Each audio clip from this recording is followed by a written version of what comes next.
ആകാശവാണി. നമസ്കാരം.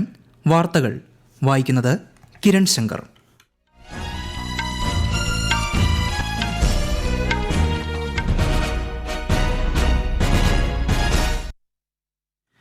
പ്രധാന വാർത്തകൾ. ഇന്ന് ദേശീയ ബഹിരാകാശ ദിനം. ബഹിരാകാശ പര്യവേഷണത്തിൽ ഇന്ത്യയുടെ നേട്ടങ്ങൾ ശാസ്ത്രീയ മികവിനും നവീകരണ മനോഭാവത്തിനുമുള്ള തെളിവാണെന്ന് ഉപരാഷ്ട്രപതി CP രാധാകൃഷ്ണൻ. ബഹിരാകാശ മേഖലയിൽ പ്രവർത്തിക്കുന്നവരുടെ കരിയറിനും ഭാവിക്കും ഏറ്റവും അനുയോജ്യമായ സ്ഥലമായി ലോകം ഇന്ത്യയെ നോക്കിക്കാണുന്ന അന്തരീക്ഷം സൃഷ്ടിക്കണമെന്ന് പ്രധാനമന്ത്രി നരേന്ദ്രമോദി. വിദേശകാര്യമന്ത്രി S ജയശങ്കറിന്റെ 2 ദിവസത്തെ റഷ്യ സന്ദർശനത്തിന് ഇന്ന് തുടക്കമാകും. ലോകത്തിന്റെ ഫാർമസി എന്നതിനപ്പുറം ഇന്ത്യ ലോകത്തിന്റെ ലബോറട്ടറിയായി ഉയർന്നു വരണമെന്ന് കേന്ദ്രമന്ത്രി അനുപ്രിയ പട്ടേൽ. കേരളത്തിൽ ശക്തമായ മഴയ്ക്ക് സാധ്യതയെന്ന് കേന്ദ്ര കാലാവസ്ഥാ വകുപ്പ്. ഇന്ന് 6 ജില്ലകളിൽ മഞ്ഞ ജാഗ്രത. ചൊവ്വാഴ്ച വരെ മത്സ്യബന്ധനത്തിന് വിലക്ക്. വനിതാ ഹോക്കി ലോകകപ്പിൽ ഇന്ത്യ ഇന്ന് ഓസ്ട്രേലിയയെ നേരിടും. വാർത്തകൾ വിശദമായി. ഇന്ന് ദേശീയ ബഹിരാകാശ ദിനം. ഇന്ത്യയുടെ ചന്ദ്രയാൻ 3 ദൗത്യം വിജയകരമായതിന്റെ സ്മരണാർത്ഥമാണ് രാജ്യം എല്ലാ വർഷവും ബഹിരാകാശ ദിനം ആചരിക്കുന്നത്. ഒരു റിപ്പോർട്ട്. ഇന്ത്യയുടെ ചാന്ദ്ര ദൌത്യമായ ചന്ദ്രയാൻ 3 2023 ഓഗസ്റ്റ് 23-ന് ചന്ദ്രന്റെ ദക്ഷിണ ധ്രുവത്തിൽ വിജയകരമായി സോഫ്റ്റ് ലാൻഡിംഗ് നടത്തിയതിന്റെ പശ്ചാത്തലത്തിലാണ് രാജ്യം ഈ ദിവസം ബഹിരാകാശ ദിനമായി ആചരിക്കുന്നത്.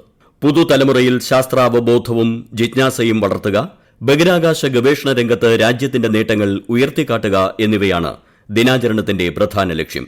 ബഹിരാകാശ പദ്ധതിയുടെ നേട്ടങ്ങൾ സാധാരണക്കാരിലേക്ക് എത്തിക്കുന്നതിനായി നൂതന സമീപനങ്ങൾ സ്വീകരിച്ച് പ്രവർത്തിച്ച എല്ലാ തലമുറയിലെയും നേതൃനിരയെയും ജീവനക്കാരെയും അഭിവാദ്യം ചെയ്യുന്നതായി ഗുജറാത്തിൽ നടന്ന 3ാമത് ദേശീയ ബഹിരാകാശ ദിനാഘോഷത്തിൽ ISRO chairman doctor V Narayanan പറഞ്ഞു. News desk, Akashvani. ബഹിരാകാശ പര്യവേഷണത്തിൽ ഇന്ത്യയുടെ ശ്രദ്ധേയമായ നേട്ടങ്ങൾ രാജ്യത്തിന്റെ ശാസ്ത്രീയ മികവിനും നവീകരണ മനോഭാവത്തിനും അറിവിന്റെ അതിരുകൾ ഭേദിക്കാനുള്ള ദൃഢനിശ്ചയത്തിനും തെളിവാണെന്ന് ഉപരാഷ്ട്രപതി CP രാധാകൃഷ്ണൻ. രാജ്യത്തെ ശാസ്ത്രജ്ഞർ, എഞ്ചിനീയർമാർ, നൂതനാശയക്കാർ എന്നിവരുടെ സമർപ്പണം രാജ്യത്തെ കൂടുതൽ ഉയരങ്ങളിലേക്ക് നയിക്കുന്നുവെന്നും ബഹിരാകാശ ദിന സന്ദേശത്തിൽ അദ്ദേഹം പറഞ്ഞു. 2047ഓടെ ഇന്ത്യ വികസിത രാഷ്ട്രമായി മാറുമ്പോൾ ബഹിരാകാശ മേഖല ഈ നേട്ടത്തിൽ സുപ്രധാന പങ്കുവഹിക്കുമെന്ന് പ്രധാനമന്ത്രി നരേന്ദ്രമോദി പറഞ്ഞു. പുതിയ ലോകക്രമത്തിൽ ബഹിരാകാശ മേഖലയിൽ ഇന്ത്യ തുടർച്ചയായി വികസിക്കുകയാണെന്നും ശ്രീ മോദി പറഞ്ഞു. ചന്ദ്രയാൻ 3ന്റെ ചരിത്ര നേട്ടം ഇന്ത്യയെ ലോകത്തിലെ മുൻനിര ബഹിരാകാശ യാത്രാ രാഷ്ട്രങ്ങളുടെ പട്ടികയിൽ എത്തിച്ചുവെന്ന് കേന്ദ്ര ശാസ്ത്ര സാങ്കേതിക സഹമന്ത്രി ജിതേന്ദ്ര സിംഗ്. ഈ വിജയം തലമുറകളെ പ്രചോദിപ്പിക്കുന്നതാണെന്നും ഇന്ത്യയുടെ നവീകരണ മനോഭാവത്തെയും വികസിത ഭാരത ദർശനത്തെയും പ്രതിഫലിപ്പിക്കുന്നുവെന്നും അദ്ദേഹം ചൂണ്ടിക്കാട്ടി. രാജ്യത്തെ ബഹിരാകാശ മേഖലയിലെ സ്റ്റാർട്ടപ്പുകൾ സർക്കാരിൽ വിശ്വാസം പ്രകടിപ്പിക്കുന്നതായി പ്രധാനമന്ത്രി നരേന്ദ്രമോദി. ബഹിരാകാശ മേഖലയിലെ സ്റ്റാർട്ടപ്പുകളുടെ CEOമാർ അവരുടെ ശ്രമങ്ങളിൽ സ്ഥിരത പുലർത്തണമെന്നും ലോകമെമ്പാടുമുള്ള പ്രതിഭകളെ ആകർഷിക്കാൻ പ്രാപ്തിയുള്ള ശക്തമായ ബഹിരാകാശ മേഖല ആവാസ വ്യവസ്ഥ കെട്ടിപ്പടുക്കണമെന്നും സ്റ്റാർട്ടപ്പ് CEOമാരുടെ ആശയവിനിമയത്തിനിടെ പ്രധാനമന്ത്രി ആവശ്യപ്പെട്ടു. ബഹിരാകാശ മേഖലയിൽ പ്രവർത്തിക്കുന്നവരുടെ മികച്ച കരിയറിനും ഭാവിക്കും ഏറ്റവും അനുയോജ്യമായ സ്ഥലമായി ലോകം ഇന്ത്യയെ നോക്കിക്കാണുന്ന അന്തരീക്ഷം സൃഷ്ടിക്കണമെന്നും ശ്രീ മോദി പറഞ്ഞു. एक नए क्षेत्र में साहस दिखाया है. सबसे बड़ी बात है कि आपने सरकार की बात पे भरोसा किया. जो भी हम निर्णय करें हम उसमें कंसिस्टेंट रहे और ये विश्वास पैदा करने का हमारा प्रयास है. വിദേശകാര്യമന്ത്രി S ജയശങ്കറിന്റെ 2 ദിവസത്തെ റഷ്യ സന്ദർശനത്തിന് ഇന്ന് തുടക്കമാകും. വ്യാപാരം, സാമ്പത്തികം, ശാസ്ത്രം, സാങ്കേതികവിദ്യ, സംസ്കാരം എന്നിവയിലെ സഹകരണത്തിനായുള്ള ഇന്ത്യ റഷ്യൻ ഇന്റർ ഗവൺമെന്റൽ കമ്മീഷന്റെ 27ാമത് സമ്മേളനത്തിൽ അദ്ദേഹം സഹ അധ്യക്ഷത വഹിക്കും. റഷ്യൻ വിദേശകാര്യമന്ത്രി സെർജി ലാവ്റോവുമായും ശ്രീ ജയശങ്കർ കൂടിക്കാഴ്ച നടത്തും. ഗവേഷണം, നവീകരണം, ഉയർന്നുവരുന്ന സാങ്കേതിക വിദ്യകൾ എന്നിവയാൽ നയിക്കപ്പെടുന്ന ലോകത്തിന്റെ ഫാർമസി എന്ന സ്വത്വത്തിനപ്പുറം ഇന്ത്യ ലോകത്തിന്റെ ലബോറട്ടറിയായി ഉയർന്നു വരണമെന്ന് കേന്ദ്രമന്ത്രി Anupriya Patel. Indian institute of management അഹമ്മദാബാദിൽ നടന്ന ഹെൽത്ത് കെയർ ഉച്ചകോടി 2026 അഭിസംബോധന ചെയ്യുകയായിരുന്നു കേന്ദ്രമന്ത്രി. ആരോഗ്യ സംരക്ഷണത്തിൽ നിർമ്മിത ബുദ്ധിയുടെ സാധ്യതകളെ മന്ത്രി സമ്മേളനത്തിൽ പ്രത്യേകം എടുത്തു പറഞ്ഞു.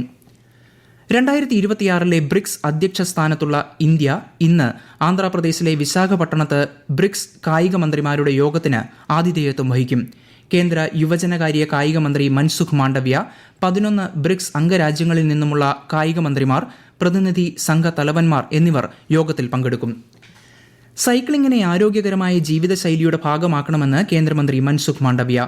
സൈക്ലിംഗ് ഫിറ്റ് ഇന്ത്യ പ്രസ്ഥാനത്തിന്റെ അവിഭാജ്യ ഘടകമാണെന്നും വിശാഖപട്ടണത്ത് നടന്ന ബ്രിക്സ് ഫ്രണ്ട്ഷിപ്പ് സൈക്ലിംഗ് പരിപാടിക്ക് ശേഷം അദ്ദേഹം മാധ്യമങ്ങളോട് പറഞ്ഞു. ഈ വാർത്തകൾ ആകാശവാണിയിൽ നിന്ന്. ആകാശവാണി വാർത്തകളും വാർത്താ അധിഷ്ഠിത പരിപാടികളും all India radio news Thiruvananthapuram YouTube ചാനലിലും @all India radio news Thiruvananthapuram Facebook പേജിലും AIR ന്യൂസ് _ തിരുവനന്തപുരം ഇൻസ്റ്റഗ്രാം അക്കൌണ്ടിലും @AIR ന്യൂസ് _ TVM X ഹാൻഡിലും ലഭ്യമാണ്. കേരളത്തിൽ വിനോദസഞ്ചാര വകുപ്പ് സംഘടിപ്പിക്കുന്ന സംസ്ഥാനതല ടൂറിസം ഓണം വാരാഘോഷം നാളെ വൈകിട്ട് തിരുവനന്തപുരം നിശാഗന്ധി ഓഡിറ്റോറിയത്തിൽ മുഖ്യമന്ത്രി VD സതീശൻ ഉദ്ഘാടനം ചെയ്യും. മന്ത്രി PC വിഷ്ണുനാഥ് അധ്യക്ഷത വഹിക്കും. നടൻ കുഞ്ചാക്കോ ബോബൻ വിശിഷ്ടാതിഥിയാകും. ഈ മാസം 30 വരെയാണ് ഓണം വാരാഘോഷം. ഓണത്തോടനുബന്ധിച്ച് തിങ്കൾ, ചൊവ്വ ദിവസങ്ങളിൽ റേഷൻ കടകൾ തുറന്നു പ്രവർത്തിക്കും. പകരം ഈ മാസം 27 സെപ്റ്റംബർ 2 തീയതികളിൽ അവധിയായിരിക്കും. കേരളത്തിൽ പ്രവാസി ക്ഷേമനിധി ബോർഡ് വഴിയുള്ള പെൻഷൻ വിതരണം ചെയ്യുന്നതിന് 32 കോടി രൂപ അനുവദിച്ചു. ധനവകുപ്പ് തുക ലഭ്യമാക്കിയതോടെ ഓണത്തിന് മുന്നോടിയായി പെൻഷൻ തുക പ്രവാസികളുടെ ബാങ്ക് അക്കൌണ്ടുകളിലേക്കെത്തും. കേരളത്തിൽ വരും ദിവസങ്ങളിൽ ശക്തമായ മഴയ്ക്ക് സാധ്യതയെന്ന് കേന്ദ്ര കാലാവസ്ഥാ വകുപ്പ്. ഇന്ന് പത്തനംതിട്ട, ഇടുക്കി, കോഴിക്കോട്, വയനാട്, കണ്ണൂർ, കാസർഗോഡ് ജില്ലകളിൽ മഞ്ഞ ജാഗ്രത പ്രഖ്യാപിച്ചു. കേരളം, ലക്ഷദ്വീപ്, കർണാടക തീരങ്ങളിൽ ചൊവ്വാഴ്ച വരെ മത്സ്യബന്ധനത്തിന് വിലക്കേർപ്പെടുത്തി. കള്ളക്കടൽ പ്രതിഭാസത്തിന്റെ ഭാഗമായി കേരള, കന്യാകുമാരി തീരങ്ങളിലുള്ളവർ ജാഗ്രത പാലിക്കണം. FIH വനിതാ ഹോക്കി ലോകകപ്പിൽ ഇന്ത്യ ഇന്ന് ഓസ്ട്രേലിയയെ നേരിടും. സെമി ഫൈനൽ സാധ്യത നിലനിർത്താൻ ഇന്ത്യയ്ക്ക് ഈ മത്സരം ജയിക്കേണ്ടത് അനിവാര്യമാണ്. മത്സരം രാത്രി 10:30 ആരംഭിക്കും. ഇന്ത്യയും ശ്രീലങ്കയും തമ്മിലുള്ള 2ാം ക്രിക്കറ്റ് ടെസ്റ്റ് മത്സരത്തിൽ ടോസ് നേടിയ ഇന്ത്യ ബാറ്റിംഗ് തിരഞ്ഞെടുത്തു. കൊളംബോയിൽ നടക്കുന്ന മത്സരത്തിൽ ഒടുവിൽ വിവരം ലഭിക്കുമ്പോൾ ഇന്ത്യ 2 വിക്കറ്റ് നഷ്ടത്തിൽ 97 റൺസ് എന്ന നിലയിലാണ്. സ്ലൊവാക്കിയയിൽ നടക്കുന്ന അണ്ടർ 20 ലോക ഗുസ്തി ചാമ്പ്യൻഷിപ്പിൽ ഇന്ത്യയുടെ വനിതാ ഗുസ്തി താരങ്ങൾ 3 മെഡലുകൾ കൂടി സ്വന്തമാക്കി. മാൻസി ലാദർ വെള്ളിയും തൻവി ഗുണ്ടേഷ് മഗ്ദൂം കൊമാൽ എന്നിവർ വെങ്കല മെഡലുമാണ് നേടിയത്. ഹോർമൂസ് കടലിടുക്ക് പുതിയ US പ്രദേശമാണെന്ന് US president Donald Trump വീണ്ടും പ്രഖ്യാപിച്ചതോടെ US ഇറാൻ പ്രതിസന്ധി കൂടുതൽ രൂക്ഷമായി. ഹോർമൂസിനെ USന്റെ ഭാഗമാക്കി ചിത്രീകരിക്കുന്ന ഭൂപടവും അദ്ദേഹം സമൂഹമാധ്യമത്തിൽ പങ്കുവച്ചു. എന്നാൽ US നിലപാട് തിരുത്തുന്നതുവരെ കടലിടുക്ക് അടച്ചിടുമെന്ന് ഇറാൻ അറിയിച്ചു. ഇറാനെതിരെയുള്ള USന്റെ സാമ്പത്തിക ഉപരോധത്തെ പിന്തുണയ്ക്കുന്ന രാജ്യങ്ങളുടെ എണ്ണ കയറ്റുമതി തടയുമെന്നും ഇറാൻ അറിയിച്ചു. പാക് അധിനിവേശ ജമ്മു കാശ്മീരിലെ സ്ഥിതി വഷളാകുന്നതിൽ ഇടപെടണമെന്നാവശ്യപ്പെട്ട് 70-ലധികം ബ്രിട്ടീഷ് പാർലമെന്റ് അംഗങ്ങൾ UN സെക്രട്ടറി ജനറൽ അന്റോണിയോ ഗുട്ടറസിന് കത്തെഴുതി. പാകിസ്ഥാൻ സൈന്യം നടത്തുന്ന രക്തച്ചൊരിച്ചിൽ അവസാനിപ്പിക്കണമെന്നും സാധാരണക്കാരുടെ ജീവൻ സംരക്ഷിക്കുന്നതിനുള്ള നടപടികൾ സ്വീകരിക്കണമെന്നും അവർ ആവശ്യപ്പെട്ടു. കേരള മന്ത്രിസഭാ അംഗങ്ങൾക്ക് കോഴിക്കോട് IIM-ൽ ദ്വിദിന പരിശീലനം നൽകും. ഭരണ മികവും മാനേജ്മെന്റ് വൈദഗ്ധ്യവും ഉറപ്പാക്കുകയാണ് ലക്ഷ്യം. അടുത്ത മാസമായിരിക്കും പരിശീലനം. ടെലിവിഷൻ ചാനലുകൾക്കുള്ള 12 മിനിറ്റ് പരസ്യ സമയ പരിധി ഒഴിവാക്കി കേന്ദ്ര സർക്കാർ. 1994-ലെ കേബിൾ ടെലിവിഷൻ നെറ്റ്വർക്ക് ചട്ടങ്ങളിൽ ഭേദഗതി വരുത്തി ഗസറ്റിൽ വിജ്ഞാപനം ചെയ്തതോടെ തീരുമാനം പ്രാബല്യത്തിൽ വന്നു. ഈ മേഖല വലിയ തോതിൽ പരസ്യങ്ങളെ ആശ്രയിച്ചാണ് പ്രവർത്തിക്കുന്നതെന്നും ഡിജിറ്റൽ മാധ്യമങ്ങളുമായി താരതമ്യം ചെയ്യുമ്പോൾ പരമ്പരാഗത TV ചാനലുകൾക്ക് തുല്യമായ മത്സര സാഹചര്യം ലഭിക്കുന്നില്ലെന്നും വാർത്താവിതരണ പ്രക്ഷേപണ മന്ത്രാലയം വ്യക്തമാക്കി. വിദ്യാഭ്യാസം, നൈപുണ്യ വികസനം, സംരംഭകത്വം, നൂതനാശയങ്ങൾ, സാമൂഹിക വികസനം എന്നീ മേഖലകളിൽ യുവാക്കൾക്കുള്ള അവസരങ്ങൾ വിപുലീകരിക്കുന്നതിനായുള്ള സംയുക്ത പ്രസ്താവന അംഗീകരിച്ച് ബ്രിക്സ് യുവജനകാര്യ മന്ത്രിമാരുടെ യോഗം. ലോകത്തിന്റെ ഭാവി രൂപപ്പെടുത്തുന്നതിൽ യുവാക്കൾ പങ്കാളികളാകണമെന്ന് വിശാഖപട്ടണത്ത് ഇന്നലെ സമാപിച്ച മന്ത്രിതല യോഗത്തിൽ അധ്യക്ഷത വഹിച്ച കേന്ദ്ര യുവജനകാര്യ കായിക മന്ത്രി മൻസുഖ് മാണ്ഡവ്യ പറഞ്ഞു. പ്രധാന വാർത്തകൾ വീണ്ടും. ഇന്ന് ദേശീയ ബഹിരാകാശ ദിനം. ബഹിരാകാശ പര്യവേഷണത്തിൽ ഇന്ത്യയുടെ നേട്ടങ്ങൾ ശാസ്ത്രീയ മികവിനും നവീകരണ മനോഭാവത്തിനുമുള്ള തെളിവാണെന്ന് ഉപരാഷ്ട്രപതി CP രാധാകൃഷ്ണൻ. ബഹിരാകാശ മേഖലയിൽ പ്രവർത്തിക്കുന്നവരുടെ കരിയറിനും ഭാവിക്കും ഏറ്റവും അനുയോജ്യമായ സ്ഥലമായി ലോകം ഇന്ത്യയെ നോക്കിക്കാണുന്ന അന്തരീക്ഷം സൃഷ്ടിക്കണമെന്ന് പ്രധാനമന്ത്രി നരേന്ദ്രമോദി. വിദേശകാര്യമന്ത്രി S ജയശങ്കറിന്റെ 2 ദിവസ റഷ്യ സന്ദർശനത്തിന് ഇന്ന് തുടക്കമാകും. ലോകത്തിന്റെ ഫാർമസി എന്നതിനപ്പുറം ഇന്ത്യ ലോകത്തിന്റെ ലബോറട്ടറിയായി ഉയർന്നു വരണമെന്ന് കേന്ദ്രമന്ത്രി അനുപ്രിയ പട്ടേൽ. കേരളത്തിൽ ശക്തമായ മഴയ്ക്ക് സാധ്യതയെന്ന് കേന്ദ്ര കാലാവസ്ഥാ വകുപ്പ്. ഇന്ന് 6 ജില്ലകളിൽ മഞ്ഞ ജാഗ്രത. ചൊവ്വാഴ്ച വരെ മത്സ്യബന്ധനത്തിന് വിലക്ക്. വനിതാ ഹോക്കി ലോകകപ്പിൽ ഇന്ത്യ ഇന്ന് ഓസ്ട്രേലിയയെ നേരിടും. വാർത്തകൾ കഴിഞ്ഞു. അടുത്ത വാർത്താ പ്രക്ഷേപണം വൈകുന്നേരം 6:30.